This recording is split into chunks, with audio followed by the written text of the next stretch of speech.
অর্থ উপদেষ্টা ডক্টর সালেউদ্দিন আহমেদ বলেছেন, ইরান ইসরায়েল যুদ্ধের ফলে বাণিজ্য সংকটের বিষয় পর্যবেক্ষণ করছে সরকার, তবে আপাতত দেশে জ্বালানির দাম বাড়ানোর কোনো চিন্তা নেই।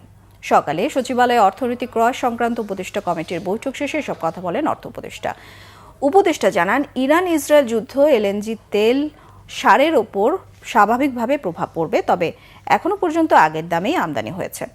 আজ আরও আমদানির কার্যাদেশ দেওয়া হয়েছে, ভবিষ্যতে হয়তো আরও ব্যাহত হতে পারে।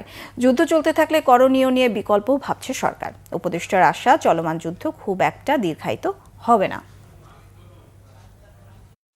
যুদ্ধে আমরা একটা অবজার্ভ করছি, আমরা দেখছি ইমিডিয়েটলি কিছুটা বেড়েছে, বাট এখন আমাদের যেগুলো আমরা অলরেডি অর্ডার প্লেস করেছি ওটা এফেক্ট করে নাই। আমরা অবজার্ভ করছি যে এই যে গ্যাস প্রাইস বা এলএনজি প্রাইস যদি বেড়ে যায়, এটা উইল টেক কেয়ার হবে। আজকে যেটা দিলাম ওটা ওল্ড প্রাইসে ওরা কোট করেছে, ভাগ্য ভালো যে ওই প্রাইসে আমরা পাবো। ভবিষ্যৎ যখন আমরা যখন কোটেশন আনবো তখন হয়তো কিছুটা রিফ্লেক্ট করবে।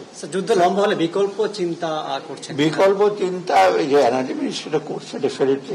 আমরা তো এলএনজির উপর ডিপেন্ড করি বেশি, এবং ইভেন শুধু যুদ্ধ তো শুধু এনার্জি প্রাইস না, আমার সার যেগুলো আপনি জানেন বেশিরভাগ জাহাজ আসে কোন দিক থেকে, যে হরমুজ প্রণালী আসে সেটা এফেক্ট করতে পারে। আমার মনে হয় এই জিনিসটা বেশি দিন চলবে না।